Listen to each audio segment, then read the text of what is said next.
Hello dear students, इस video में हम प्रश्नावली 14.1 से क्वेश्चन नंबर 2 को सॉल्व करेंगे।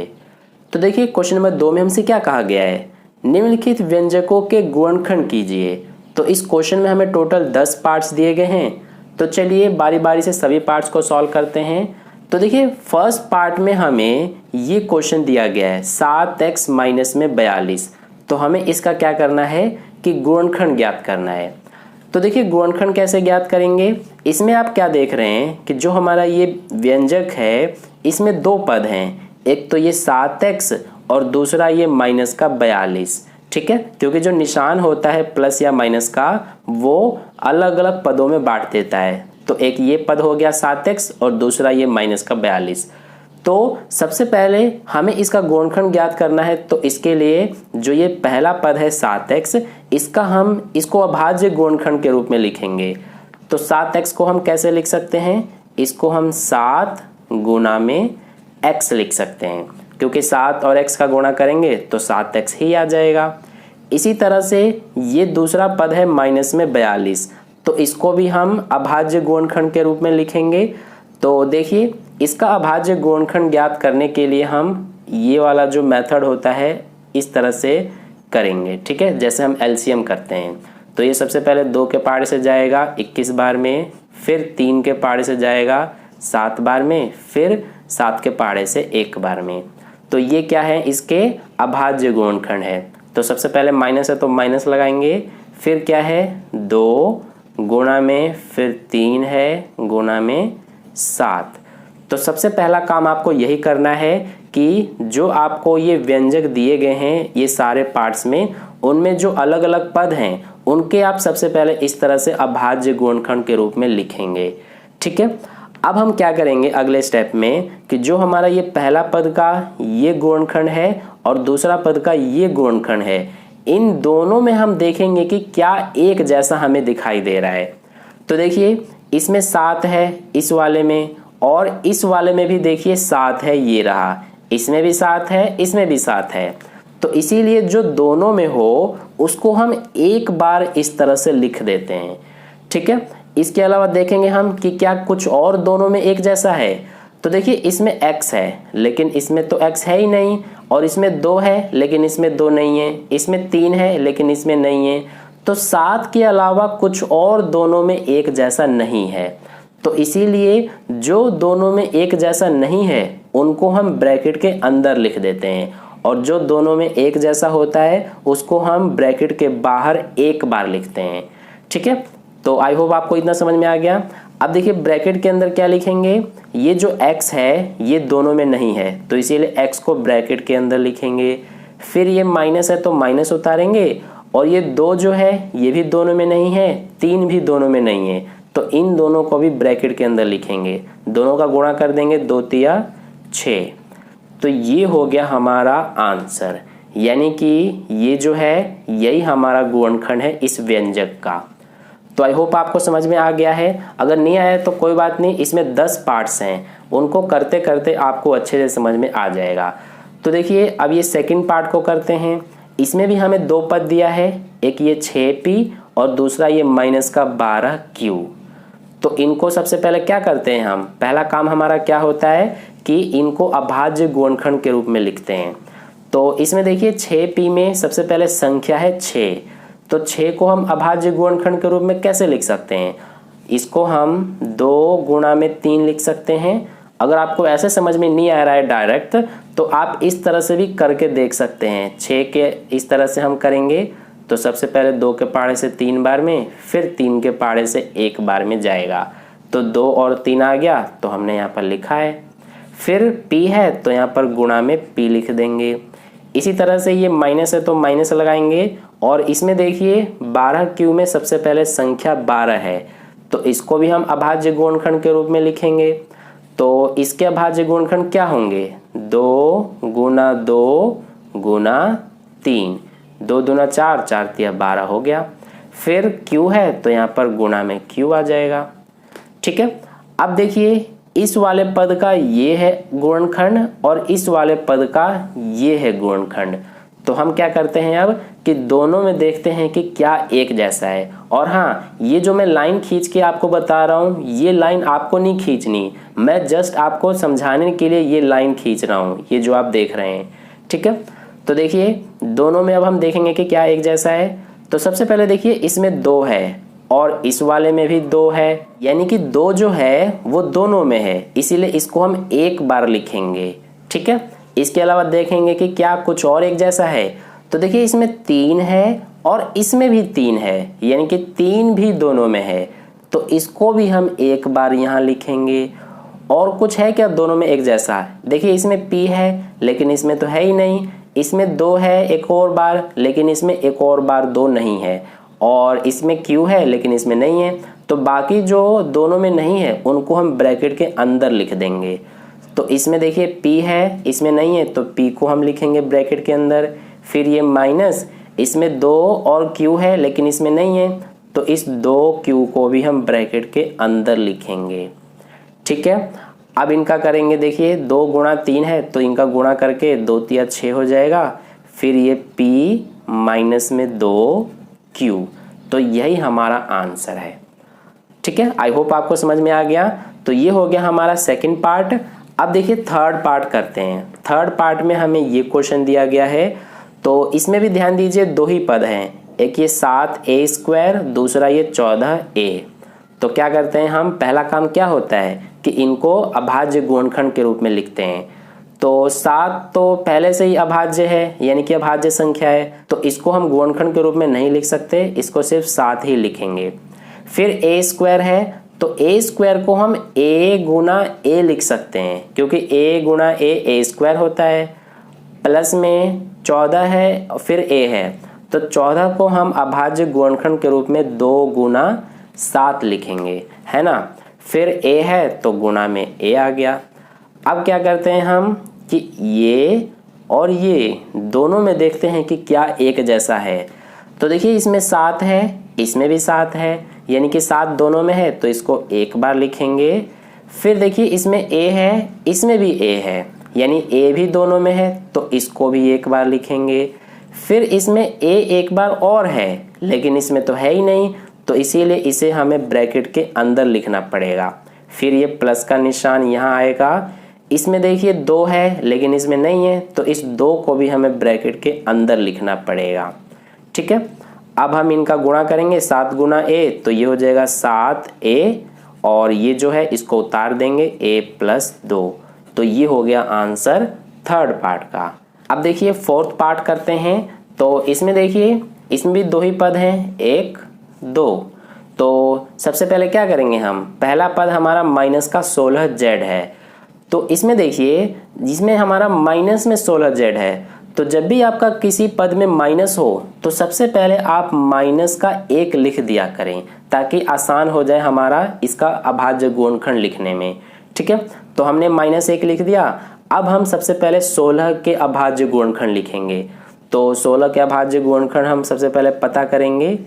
तो ये हमारा 2 के पहाड़े से 8 बार में जाएगा, फिर 2 के पहाड़े से 4 बार में, फिर 2 बार में, और फिर 1 बार में। तो 4 बार 2 आ रहा है, यहाँ पर हम लिख देंगे। तो ये हमारा हो गया। फिर z है तो गुणा में z भी आएगा। इसी तरह से अब यहाँ दूसरा पद क्या है, 20z³। ये प्लस है तो यहाँ प्लस लिखेंगे। तो सबसे पहले हम 20 के अभाज्य गुणनखंड ज्ञात करेंगे।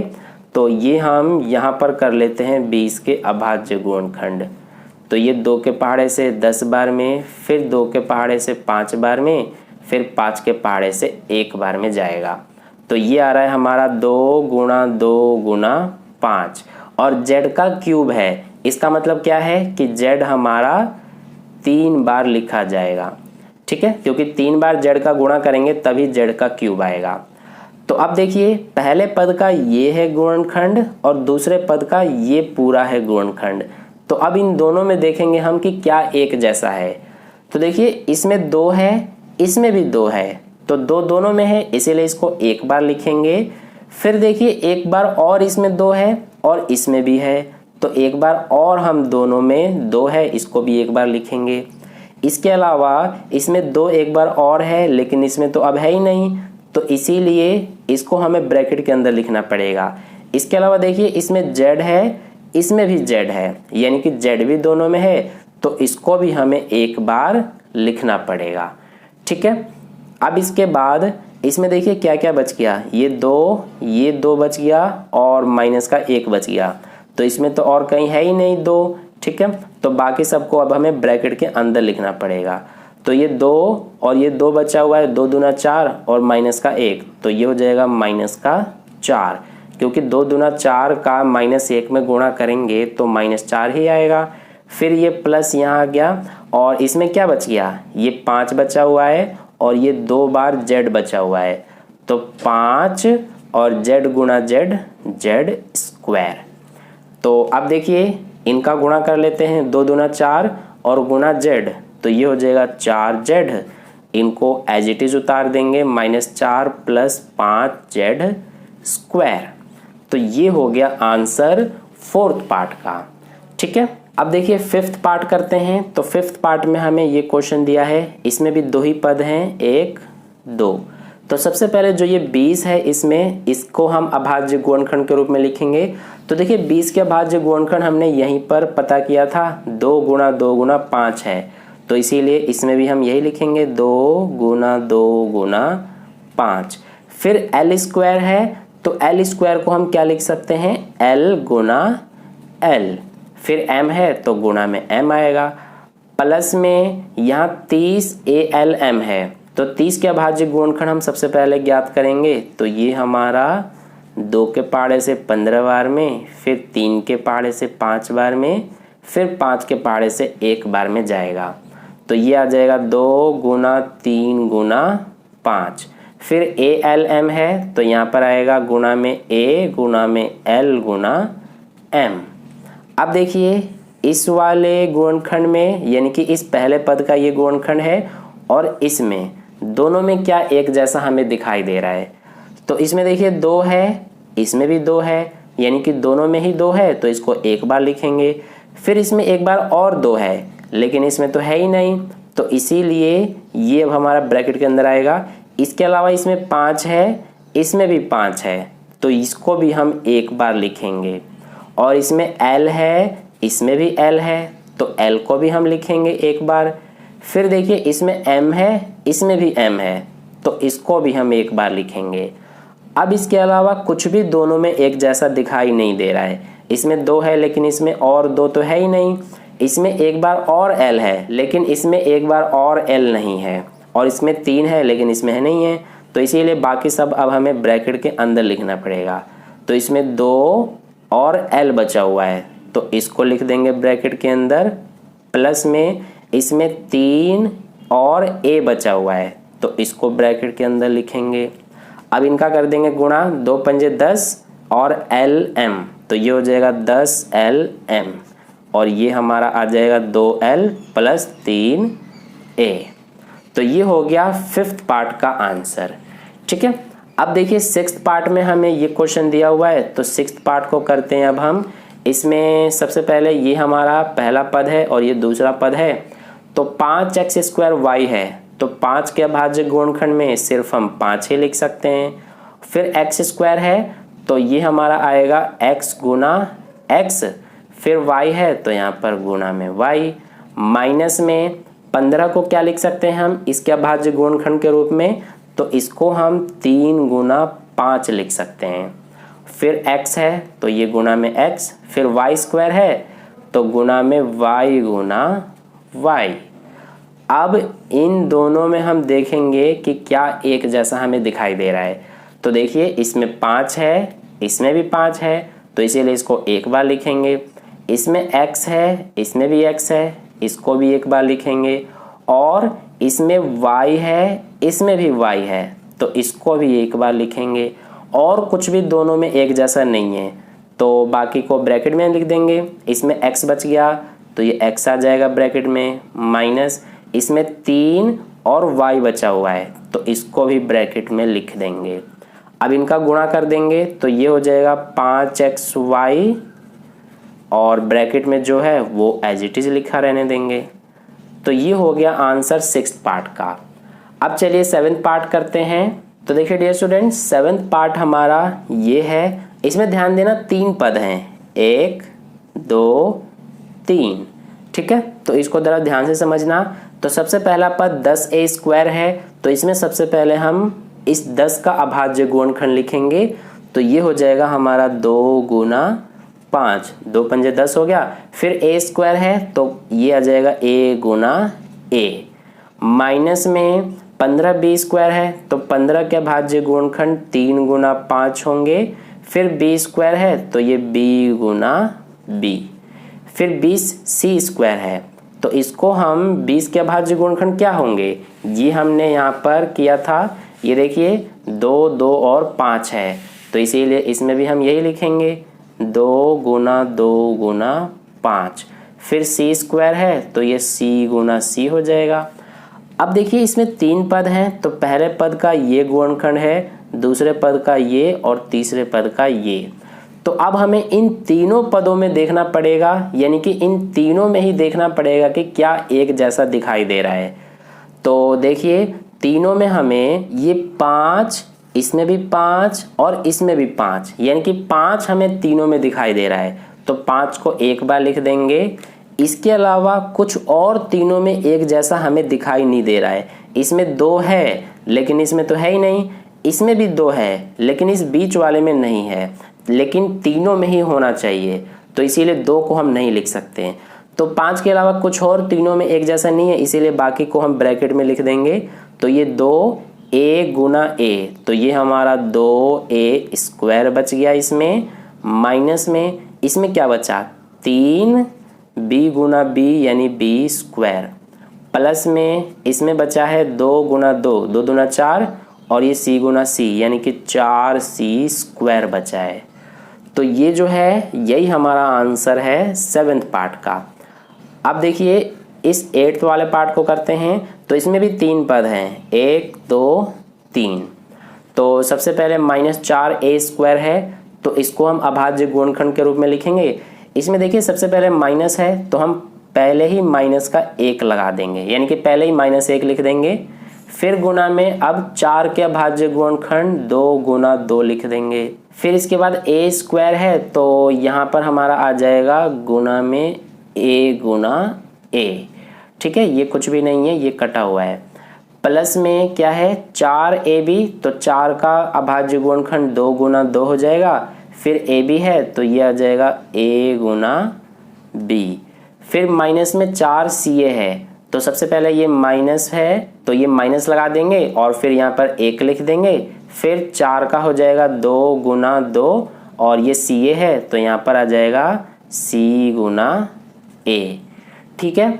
अब देखिए तीनों में देखेंगे क्या एक जैसा है। पहले पद का गुणनखंड हमारा ये है, दूसरे पद का ये है और तीसरे पद का ये है। तो तीनों में देखिए एक जैसा हमें क्या क्या दिखाई दे रहा है। तो इसमें देखिए 2 है, इसमें भी 2 है और इसमें भी 2 है, तो 2 को एक बार लिखेंगे। फिर एक बार और इसमें 2 है, इसमें भी है और इसमें भी है, तो 2 को एक बार और लिखेंगे। इसके अलावा इसमें a है, इसमें भी है और इसमें भी a है, तो a को भी एक बार लिखेंगे। इसके अलावा कुछ और तीनों में एक जैसा है क्या, इसमें a एक बार और है लेकिन इसमें तो है ही नहीं, तो इसीलिए बाकी सब अब हमारा ब्रैकेट के अंदर लिखा जाएगा, क्योंकि कुछ और तीनों में एक जैसा नहीं है। तो इसमें क्या बच गया, a और माइनस का 1, तो गुणा करेंगे 1 का -1 में तो -a ही आएगा। प्लस में इसमें क्या बच गया, b, और इसमें देखिए क्या बचा है, ये c और -1, तो गुणा करेंगे तो -c ही आएगा। अब इनका गुणा कर लेते हैं, 2 दूना 4 और ये a, तो ये हो जाएगा 4a, ये -a plus b minus c। तो ये हो गया आंसर 8th पार्ट का, ठीक है। अब देखिए 9th पार्ट को करते हैं। तो 9th पार्ट में हमें ये क्वेश्चन दिया है, इसमें भी 3 पद हैं, 1 2 3। तो यहाँ पर सबसे पहले x² है तो इसको हम x गुना x लिख सकते हैं। फिर y है तो गुणा में y, फिर z है तो गुणा में z। प्लस में xy² z है तो ये x, y² को हम y गुना y लिख सकते हैं और ये गुणा में z। प्लस में एक्स वाई जेड स्क्वायर है तो ये एक्स गुना वाई गुना जेड हो जाएगा। अब देखिए इन तीनों में क्या एक जैसा हमें दिखाई दे रहा है, तो इसमें x है, इसमें भी है और इसमें भी है, तो x को हम एक बार लिखेंगे। इसमें y है, इसमें भी y है, इसमें भी है, तो इसको भी हम एक बार लिखेंगे। इसके अलावा इसमें देखिए z है, इसमें भी z है और इसमें भी z है, तो यहाँ पर जो है हमारा z भी एक बार लिखा जाएगा। ठीक है, और देखिए तीनों में कुछ और एक जैसा नहीं है, तो इसमें क्या बच गया, अब इसमें हमारा ये x बचा हुआ है तो इसको ब्रैकेट के अंदर लिख देंगे। फिर इसके बाद ये प्लस, इसमें देखिए क्या बचा हुआ है, तो ये y बचा हुआ है, इसको लिख देंगे ब्रैकेट में। प्लस इसमें क्या बचा हुआ है, ये z, तो इसको लिख देंगे ब्रैकेट में। अब इनका कर देंगे गुणा, x गुणा y गुणा z, तो ये हो जाएगा x y z, और ये as it is x plus y plus z. तो ये हो गया 9th पार्ट। अब देखिए ये जो लास्ट हमारा 10th पार्ट है इसको करते हैं। तो सबसे पहले ये ए एक्स स्क्वायर वाई है, इसको हम a गुना एक्स स्क्वायर को x गुना x और गुना में y लिख सकते हैं।